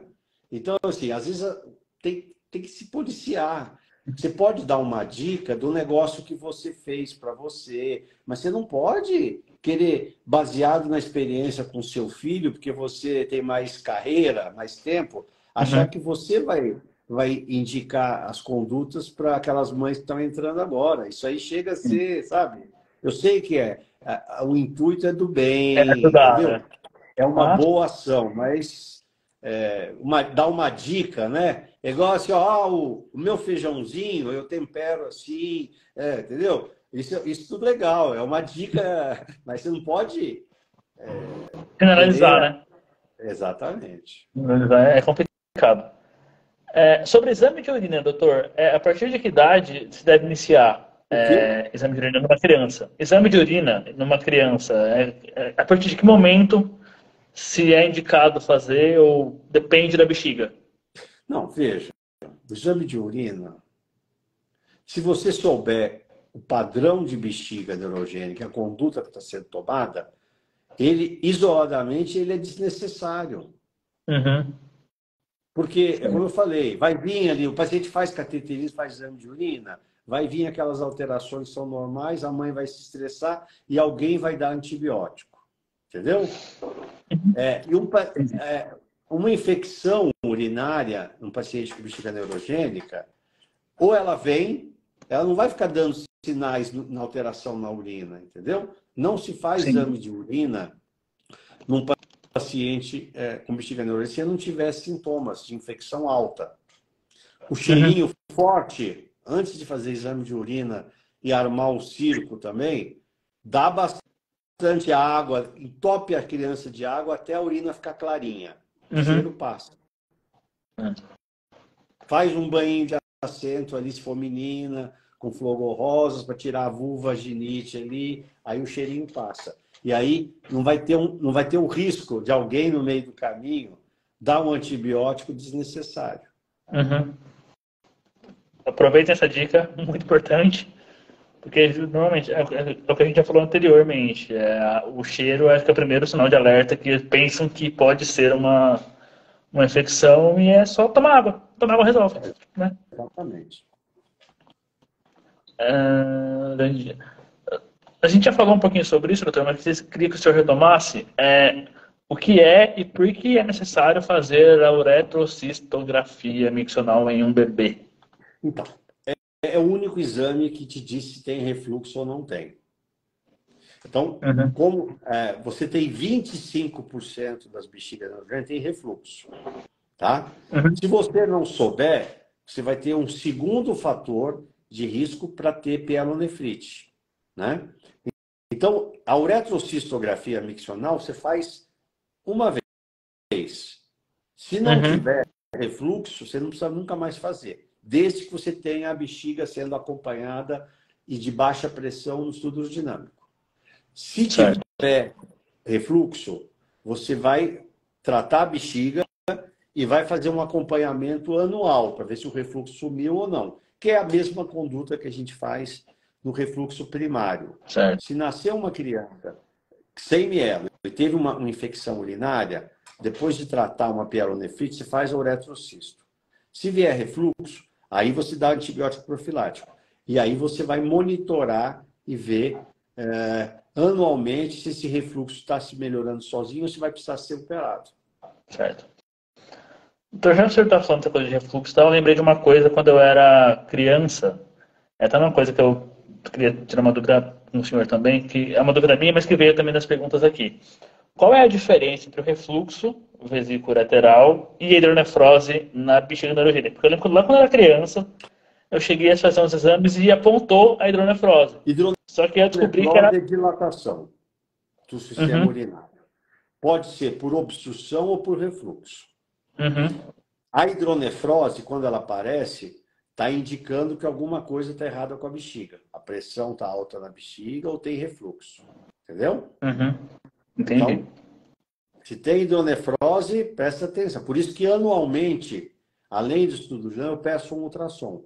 Porque ele é Uhum, como se fosse um radar. Assim, ó. uhum, Começou a aparecer hidronefrose, pode esperar que a bexiga mudou de perfil e está ficando mais hostil. Agora, o uhum. refluxo é a subida do xixi, é aquilo que a gente já discutiu. E o refluxo precisa operar, né? Por que não? A outra pergunta era, por que não precisa operar o refluxo? A outra Porque o pergunta que refluxo veio. ele é secundário, aquilo que eu falei.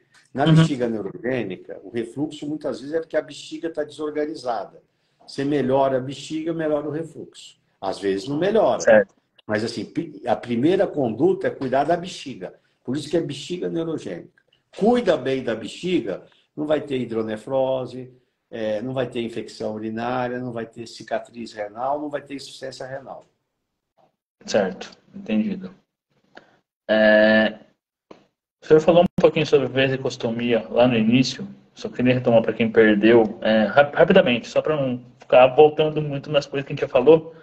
Queria que o senhor falasse como é feita e por que algumas crianças precisam fazer a vasectomia e já emendando também na ampliação da bexiga. Queria que o senhor falasse dessas duas coisas. Como são feitas essas duas cirurgias e por que algumas crianças precisam fazê-las. Não, a pressão alta na bexiga, que não responde ao Retemi, que é o tratamento, a pressão está alta. Você tem que baixar a pressão. Se for uma criança pequenininha, até 3 anos, não dá para fazer a ampliação. Você só faz a cirurgia definida depois de 3 anos. Uhum. Aí você faz a vasectomia. Fez 3 anos, você transforma numa ampliação. Ampliação é pegar um segmento intestinal, liga o intestino, e desse segmento intestinal você vai abrir ele, vai fazer uma bolsa, que tem uma chaminézinha, né? Tem o canalzinho por onde vai entrar a sondinha. Então, isso é ampliação vesical, tá? A ampliação vesical clássica, que eu já vi que sempre perguntam, você faz a ampliação com o intestino, pega o apêndice, que é um canalzinho pronto, traz, emenda ele na bexiga e faz. A cirurgia que nós propusemos, que leva o nosso nome, cirurgia de Macedo, você não usa o apêndice. Você, do próprio pedaço de intestino, você já faz e já constrói o canal. Então, ela é muito mais rápida. O apêndice, para trazer daqui para cá, às vezes tem que trazer com os vasos, às vezes não chega.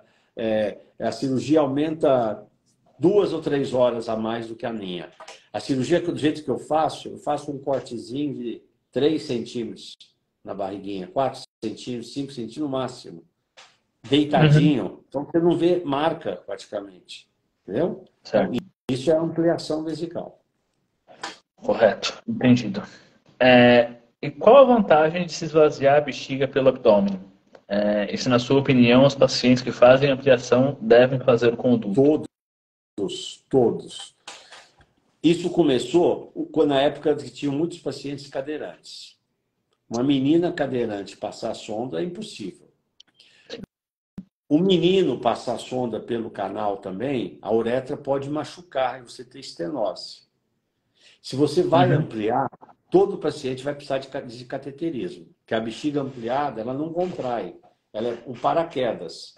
Então, você trazendo para a barriga, você tem um acesso fácil para o cadeirante e também para a pessoa ter uma vida de independência. Ela está, por exemplo, num avião, ela põe uma toalha aqui e esvazia a bexiga. Ela está na faculdade, uma menina, não tem um lugar para ela ir e passar pela via vaginal, entendeu? Não vai machucar o canal da uretra. Então, sempre que ampliar, bexiga neurogênica tem que ter um conduto. Quem não faz, pode ver. É um adulto, urologista de adulto se metendo numa área que não tem tanta experiência. Que vai falar que não tem necessidade, porque não está acostumado, não fez isso na formação, aí fala que não precisa. E a literatura, ela é unânime. Tudo que eu falo aqui não é o que eu penso, é o que é o conceito gold standard, é o estado da arte do problema. Tá? É o background da ciência, não é eu que falo. Não é achismo, né? Não. Está muito longe, inclusive. Quem já fez a vesicostomia terá que futuramente fazer? Sim. Ou vai viver a vida inteira com a vesicostomia. Na CD, quando nós trabalhamos lá, a gente herdou umas 20, 30 vesicostomias que estavam lá. A sua própria sorte. Porque não se fazia ampliação. Então você converte e sai da fralda. Certo. Raíssa, explica um pouquinho melhor essa pergunta sobre quem é andante em relação à sonda. Não, é o melhor para todo mundo. Não tem andante e cadeirante. Ampliou. É mais prático, né? Você faz a sonda ali pelo abdômen, tá resolvido. Não precisa se preocupar com lugar, nada. É mais questão de praticidade mesmo, né? Também é praticidade, né? Não só, mas praticidade. também é praticidade. E independência. Tá? Sim, também. Também, independência é um ponto importante. Doutor, e sobre a questão de muco na bexiga ampliada? É normal ter? É bom? É ruim? Não, é normal. O intestino sempre vai produzir muco. E você tem que esvaziar esse muco, tá? Para não deixar ele ficar lá dentro e virar uma pedra, tá? Uhum. Ó, tem uma paciente que está insistindo aí com essa história do cateterismo pela uretra. Bom, chega um ponto, veja, a conduta é essa. A partir daí fica, entendeu? Sempre que eu amplio, eu coloco a ostomia. Uretra, não. Ok. E outra pergunta ainda sobre bexiga ampliada. Por que as crianças normalmente não sentem que a bexiga ampliada está cheia? É por causa da questão dos nervos? Não, Ou não, não. não Porque tem relação? a bexiga intestinal, ela só vai acusar que encheu quando ela estiver muito distendida. E ela pode perfurar, porque ela não tem a mesma espessura da bexiga normal, entendeu? Então, o Uhum. que você tem que fazer? Você intervalo máximo de 4 horas. O grande problema, a gente opera um menino de 6 anos, vai tudo bem. Entra na adolescência, na aborrecência. Aborrecência temida. Aí que começa a se auto-boicotar e não fazer o cateterismo. Às vezes já tive 2 ou 3 cirurgias que eu tive que operar de emergência, explosão de bexiga por não fazer o cateterismo. E aí é uma Caramba. peritonite, é uma situação de emergência, pode pegar uma septicemia, então tem que ter a responsabilidade. Se tem uma ostomia, precisa passar a sonda direitinho. Se ampliou, senão vai ter complicação. Nossa, explosão de bexiga é bem grave, né? Porque E imagina. explode a parte ampliada. A Aham. bexiga nativa, a musculatura é muito forte, ela não explode. Explode a bexiga ampliada. Caramba, mas Então, mesmo assim, responsabilidade do pai. Então, na aborrecência, a mãe e o pai têm que ficar na cola, entende? mais em cima ainda, né? Porque realmente, a aborrecência tem a famosa fase do rebelde, da rebeldia, né? Ah, não vou fazer, não preciso disso. Aí, hora que dá.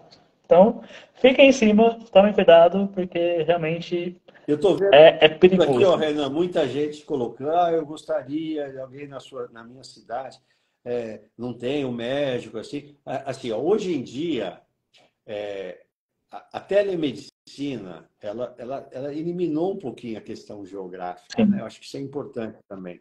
Então, assim, Uhum. um paciente, é claro que assim, tudo é baseado no estudo do dinâmico, e às vezes um urodinâmico feito fora não dá nem para começar a brincadeira, entendeu?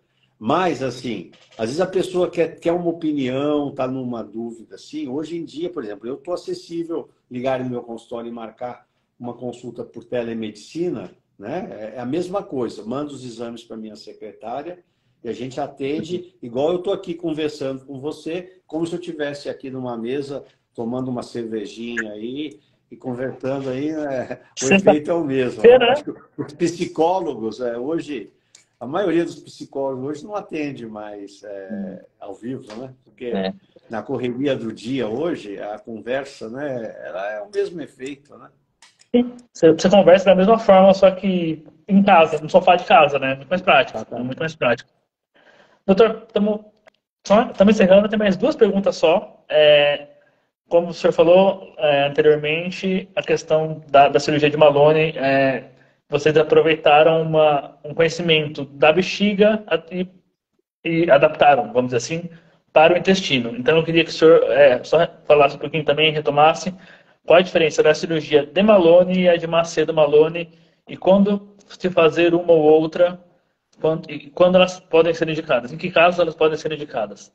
Então, quando você tem uma incontinência ou uma constipação fecal que não resolve, você já tentou lá o PEG, o Flit enema, o cone enema, que você não está, sabe? E você oferece a lavagem anterógrada. Qual é a vantagem? Primeiro, número um, você vai evacuar no seu vaso, no seu banheiro.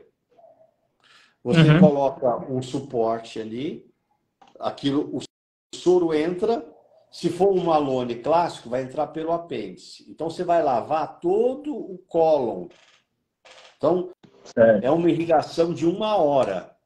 alguns pacientes têm cólica.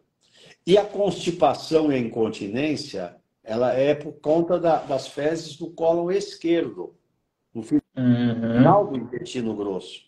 O Macedo Certo. Malone, como o Macedo na bexiga, ele não precisa do apêndice, que eu não teria como trazer o apêndice aqui do lado direito para cá, porque Sim. tem que trazer ele com os nervos, com a irrigação arterial. Então você faz um conduto e faz um buraquinho aqui do lado esquerdo. Qual é a Certo. grande vantagem do Macedo Malone? 15 minutos de lavagem. Malone, 1 hora, Macedo Malone, 15 minutos. Volume médio de irrigação, 400, 450, 250, 300 ml. Então a vida fica muito mais fácil. Qualidade de vida melhora demais, sabe? Sim. É absurdo. Nos últimos 2 meses eu fiz 4 procedimentos.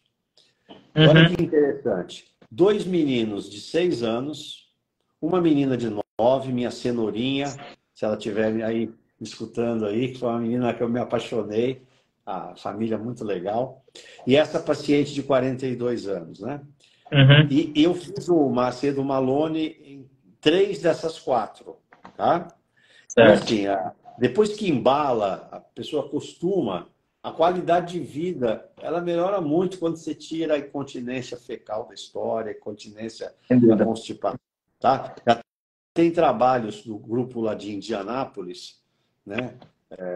Que é um grupo também que faz muita ampliação, já fui professor visitante lá na Universidade de Indianápolis, nos Estados Unidos, e lá se faz muito, lá também a gente viu lá como isso, o trabalho de qualidade de vida que eles fizeram mostrou isso como melhora, entendeu? Então é Sim. realmente muito bom. Entendi.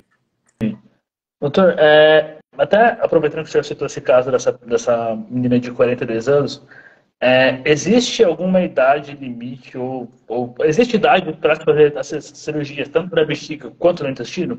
Porque eu confesso que eu, particularmente, eu imaginava que, pelo menos que eu já tinha ouvido ou lido em algum lugar, não sei a procedência, a confiabilidade disso, mas já cheguei a ouvir que que a fase mais indicada, vamos dizer assim, para fazer essas cirurgias seria até o início da adolescência por conta da questão anatômica mesmo e de adaptação e tal, por conta de você estar acostumado, até uma certa idade você está acostumado de um jeito, por conta de adaptação. Então, existe idade para fazer essas cirurgias, tanto da bexiga Não, quanto do intestino?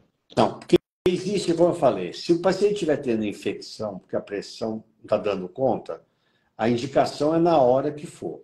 Se for por incontinência ou perda urinária e fecal, a partir de 5 anos, você está pronto para fazer, tá? Certo. Porque 5 anos começou a questão social. Então, assim, Uhum. aí vai depender assim, a motivação do paciente e da família. Entendi. Então, Entendi. Entendi. alguns acham que está ruim, mas não está tão ruim, que eu vou tentar um pouquinho mais, entendeu? Isso aí é individual. Às vezes a mãe é devota. Minha mãe era devota de Santa Rita. E tem um negócio que eles recebem uma rosa vermelha, né? Então é uma graça que vai resolver. O meu pai brincava assim, falava, ei, as suas amigas, vocês ficam dando rosa vermelha uma para outra, porque todo mundo acredita nessa história de Santa Rita, entendeu? Uhum. Então, assim, tem mãe que fica esperando alguma coisa, acha que vai mudar, vai ter uma células tronco, aquelas coisas, mas a criança está sofrendo internamente, entendeu? Certo. Mas assim, Entendi. fazer essas cirurgias por incontinência urinária fecal, ela não é uma prerrogativa do médico exclusivamente. Se for para salvar um rim, aí sim, eu decreto a necessidade de Sim. uma cirurgia. Agora, para tirar um paciente das fraldas, você vê, essa paciente precisou de 42 anos para vir me procurar. Não, e sendo que assim, tem a Mitrofanov desde a década de 80, né? Então existe a cirurgia desde que ela nasceu, se for pensar, né? Exatamente. Então tem esse fator também, tem esse fator. A Luciene, doutor, está perguntando assim, sonda aberta noturna, para dormir, é indicado para bexiga hiperativa? Não, não. Provavelmente, se está usando sonda aberta para dormir, é porque a pressão está alta e ainda não está sendo tomada a conduta correta. Então, é um jeito de minimizar a pressão, tá? Certo. É porque a conduta está perigosa, a Uhum. bexiga está perigosa. Certo. Não é para ter que dormir de sonda aberta. Só se a pressão está alta, não está segurando com remédio e não está sendo proposta essa conduta. Certo. Uma última pergunta que veio da Adélia sobre a questão do pH urinário. Existem medicamentos que ajudam a equilibrar esse pH e, nesse caso, esses alimentos poderiam ser ingeridos para talvez prevenir uma infecção urinária? Na verdade, o pH ele é importante depois da ampliação vesical, porque a bexiga intestinal ela joga fora o bicarbonato e aí Uhum. pode dar acidose. Por isso que os pacientes, depois que ampliam, eles precisam voltar uma vez por ano para o acompanhamento do rim, de cálculo e a parte eletrolítica e o pH urinário. A gente fala Uhum. para dar bastante alcalinizantes, né? Então, frutas cítricas, citrato, limonada, laranjada. Se não der certo, uma colherzinha de bicarbonato de sódio ou um comprimidinho de citrato de potássio. Ok. Doutor, vamos encerrar por aqui. Já falamos bastante. Queria te agradecer mais uma vez pela disponibilidade, pelo seu tempo, pela paciência em realmente disponibilizar seu tempo para tirar todas essas dúvidas, que eu tenho, não tem a menor sombra de dúvida que essa live foi muito importante para esclarecer muita coisa sobre a bexiga neurogênica, que, como eu falei lá no início, era o tema mais, um dos temas que gerou mais repercussão e que as pessoas tinham mais dúvidas. Então, muito obrigado mais uma vez. E estamos, se você tiver complementar com alguma coisa, fica à vontade. De novo, reforçar como que pode chegar no senhor, se for o caso, ou se Não, quiser não, só isso aí complementar. as pessoas sabem. Eu queria só te Então tá. cumprimentar, Renan, pela iniciativa, né? Dizer que realmente é muito bacana e a gente, ao longo desses anos aí, lidando com Uhum. esses desafios, né? Porque, na verdade, dentro da urologia pediátrica, a gente se ocupa de muitas malformações, né? Uhum. Urinárias, bexiga, estrofia, hipospádia, afalia, né? Eu operei há uns 2 meses agora, teve essa semana no consultório, um menininho que nasceu sem pênis, que antigamente você feminilizava e a gente com um trabalho junto com um colega da Itália, Roberto Gato, mudamos a vida desses pacientes. Eu fiz uma cirurgia dessa com um menino que nasceu sem pênis, 30 milhões para nascimentos para ter um caso. Então a gente do lado de cá, né? A gente cuida dessas malformações assim complexas, essas cirurgias de ampliação e é muito gratificante a gente poder participar dessa transformação na vida de tantos pacientes, né? Eu sinto isso como uma missão, é uma coisa que essas coisas vieram muito na minha vida, assim, com muita clareza, com muita assim, naturalidade, né? Uhum. Então eu sinto isso uma capacitação, né? Eu gosto muito de explicar, sou professor, gosto de ensinar, passar adiante e assim, ao longo por isso que a gente acabou tendo essa oportunidade também do cacau, de devolver as coisas boas que a medicina nos deu, né? E é muito bom ver que também a gente tem encontrado pessoas assim que também têm uma missão. E aí eu enquadro você que tem pessoalmente o problema, enfrenta isso com muita coragem. A minha primeira experiência contigo foi no seu livro, né? Que foi um livro Sim, muito bacana também, sim. muito legal você dividir a sua trajetória, a sua história, né? E eu acho que as pessoas de bem, elas se atraem. Então, é claro que eu já falo também para Maria José, eu não teria condições de fazer o que eu faço. Eu já brinquei com ela na minha equipe. é, Tem duas pessoas que eu acho que sem elas a estrutura ela minaria, né? E uma delas é a Maria José, porque toda a parte de orientação, de cuidado, os vínculos que ela constrói com os pacientes é realmente uma coisa. E quando a coisa aperta, né? A gente tem que ficar aí 30, 40 dias no hospital e tem que fazer as lavagens, senão aquilo pode pegar uma infecção Então, realmente, eu queria também ter esse tributo à Maria José, que te ajudou aí na execução aí desse ciclo de palestras. Sim, E, sim. e acho que a vida fica mais leve, né? A informação, ela é transformadora e hoje em dia o que a gente puder fazer para amplificar a informação, para que pelo menos os pacientes tenham essa certeza de que estão no caminho certo. Então, muito obrigado aí pela oportunidade, Renan. Eu que agradeço mais uma vez. Obrigado também, Maria José, que está nos bastidores aí, como sempre. Obrigado, Eren, também, que estava na live com a gente ontem, também está nos bastidores dando suporte para a gente. Doutor, estão perguntando se o senhor atende adultos também, só para finalizar. Sim. Atendo desde que seja problemas de urologia pediátrica, tá? Se vier um adulto com problemas de adulto, não. Se tiver uma criança, um adulto com problema, que nasceu com problema de urologia pediátrica e cresceu e não resolveu, aí não tem limite. Agora, eu não faço cálculo renal de próstata, disfunção erétil, acompanhamento de PSA, isso aí eu deixo para quem cuida disso, eu procuro concentrar o meu tempo para as malformações, os problemas originários aí do trato urinário congênitos. Certo. Então, está respondido aí. Gente, obrigado mais uma vez, obrigado, doutor. Lembrando que na próxima semana, começamos na terça, havia uma live programada para a segunda, mas ela foi transferida para a quarta.